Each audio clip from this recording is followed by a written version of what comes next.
درخواست کروں گا امریکہ سے ہمارے ساتھ موجود ہے رابطہ کمیٹی کے رکن عاطف شمیم بھائی، وہ اس گفتگو کو آگے بڑھائیں. عاطف شمیم بھائی. جی میری آواز آ رہی ہے؟ جی آپ کی آواز بالکل صحیح آ رہی ہے. بہت بہت شکریہ مصطفیٰ بھائی. سب سے پہلے تو بانی قائد تحریک الطاف حسین بھائی اور آپ رابطہ کمیٹی کے تمام اراکین اور دیکھنے والے ناظرین کی خدمت میں آداب و سلام. مصطفیٰ بھائی آپ نے بڑی ماشاءاللہ تفصیلی انداز میں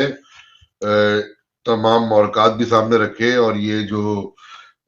امت غبار کی جو ایف آئی آر اس کا بھی بڑا پوسٹ مارٹم بڑا زبردست انداز میں کیا، جو جس پہ سرکاری موبائل کے اوپر پتہ نہیں بڑی فلمی انداز میں وہ پوری ایف آئی آر جو ہے وہ پتہ چل رہا ہے. وہ ہمیں بھی پتہ ہے کہ کون کون غدار کہاں کہاں بیٹھ کے گھروں پر اور ان کے جو دفاتر پہ انہوں نے قبضے کیے ہوئے ہیں ریاست کی سرپرستی میں،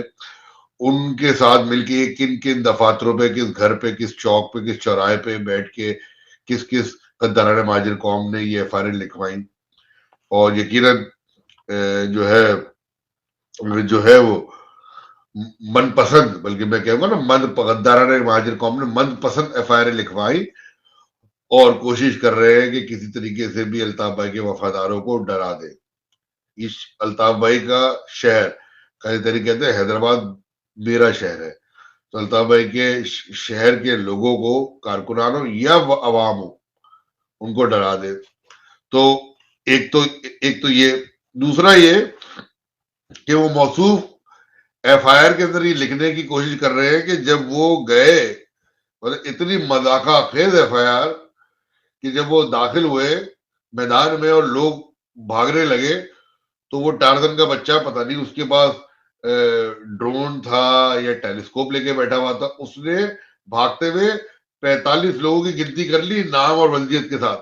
وہ پہچان گیا. اور بقیہ جو ہے اس کے بعد بھی کہہ رہے ہیں کہ 4-5 جو ہے اس کے اندر جو ہے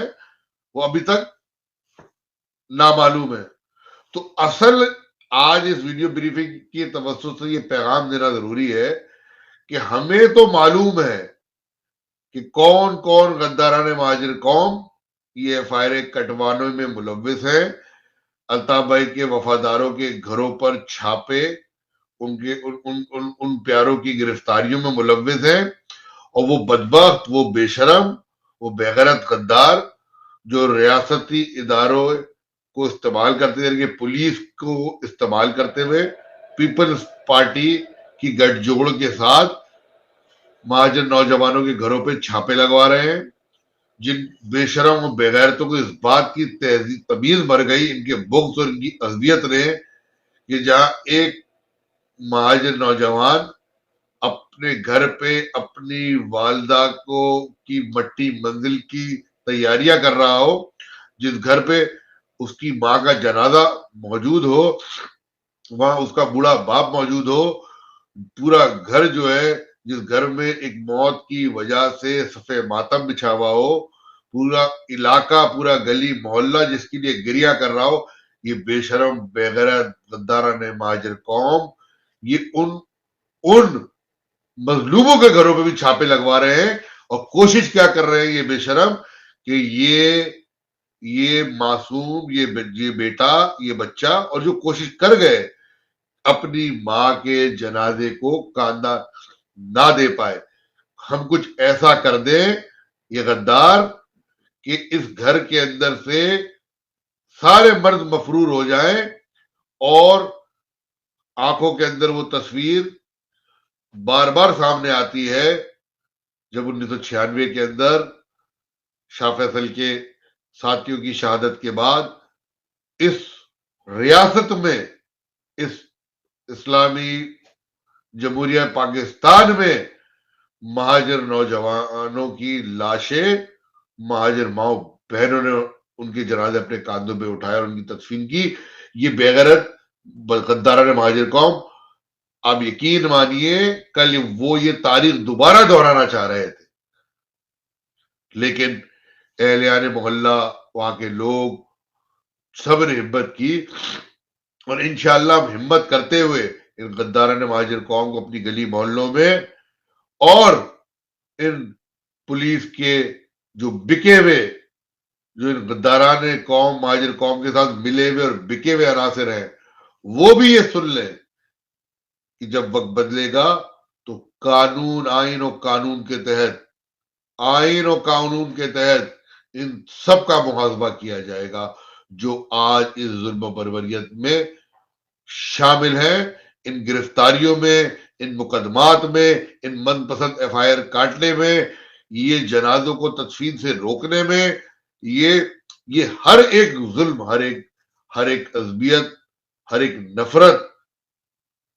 کا حساب لیا جائے گا۔ دوسری جانب لارے بھائی کی گرفتاری اور دیگر کارکنان، میں مصطفی یہاں پر یہ بتاتا چلوں، یہ ایف آئی آر کا اگر آپ جائزہ لیں گے نا، اس میں سے 80 سے 85% وہ نوجوان ہیں جن کو ان کی ایف آئی آر کاٹی گئی ہیں، جن کے گھروں پہ چھاپے مارے جا رہے ہیں، جنہوں نے اپنی سر کی آنکھوں سے قائد تحریک الطاف حسین بھائی کو دیکھا ہی نہیں، جو قائد تحریک الطاف حسین بھائی کی جلا وطنی کے بعد تحریک میں شامل ہوئے، اور ان میں سے بیشتر وہ بھی ہیں جو 22 اگست 2016 کے بعد سے اس تحریک میں شامل ہوئے، الطاف بھائی کے نظریے کو اپنایا اور اس نظریے کا جام ایسا پیا کہ ان کا جذبہ، جس جذبے سے وہ چاکنگ کر رہے ہو، تنظیمی تحریکی کام کر رہے ہو، الطاف بھائی کے نظریے کی ترویج کر رہے ہو، تشہیر کر رہے ہو، وہ بینر لگا رہے ہو، اس نظریے کی طاقت ان کارکنان کے جذبوں میں جھلک رہی ہے، ان کے حوصلوں میں جھلک رہی ہے کہ مقدمات کا سامنا یہ کریں،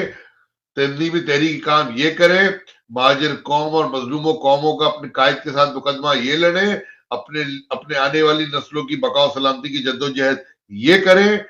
یہ تمام چیزیں اس بات کی دلیل ہیں، اور میں نے ایک نقطہ اس میں رہا کہ بے شتر نے بھائی کو اپنی آنکھوں سے نہیں دیکھا، یہ قائد تحریک الطاف حسین بھائی کی زندہ تحریک اور زندہ اور جاوید نظریے کی دلیل ہے، اور یہی دلیل دشمنوں کے صفوں میں بے چینی اور ایسی بوکھلاہٹ کہ وہ نفرت و عصبیت کی اس انتہا پہ پہنچ رہے ہیں جس کا انجام ان کے لیے اور ان کی بھی نسلوں کے لیے بھی برا ہوگا، جو یہ جو فساد اور نفرت کی بیج بو رہے ہیں۔ اس موقع پہ تمام ریاستی ادارے جو ان غداران مہاجر قوم کی چالوں میں آ رہے ہیں، خدا را وہ بھی ہوش کے ناخن لیں، یہ آپ کے ہی ریاست کے بچے ہیں، یہ کسی بہار کی ریاست سے نہیں آئے ہوئے، ریاست ماں کا کردار ادا کرے اور ان غداران مہاجر قوم سے جلد اپنا دامن صاف کرے کہ یہ بدنما داغ آپ کے دامن کو بھی ناپید اور آپ کے دامن کو بھی گندا کر رہا ہے۔ اور اس پیغام کے ساتھ کہ ساتھیوں، ہمت و حوصلہ ہارنا نہیں ہے، یہ گرتی ہوئی دیوار کو آخری دھکا مل کے دیں گے۔ اب قائد تحریک الطاف حسین بھائی کی جدوجہد آخری مراحل میں داخل ہو چکی ہے، جس کا اندیا الطاف بھائی نے 2025 جنوری کا دیا، اور آپ تمام دیکھ رہے ہیں ملکی اور غیر ملکی صورتحال، یہ آخری مراحل میں داخل ہو چکی ہے، تھکنا نہیں ہے، انشاءاللہ مل کے ان غداران مہاجر قوم کی جو دیوار، جو منافقت کی اور جو عصبیت کی دیوار ہے، اس کو آخری دھکا آپ ہم ساتھی قائد تحریک کی رہبری اور رہنمائی میں دیں گے، اور انشاءاللہ دنیا دیکھے گی، ماضی میں بھی دیکھا تھا، آنے والے وقت میں بھی دیکھے گی کہ زندہ رہے گا الطاف اور زندہ رہے گا اس کا ہمیشہ نظریہ۔ والسلام، جی الطاف، سدا جی۔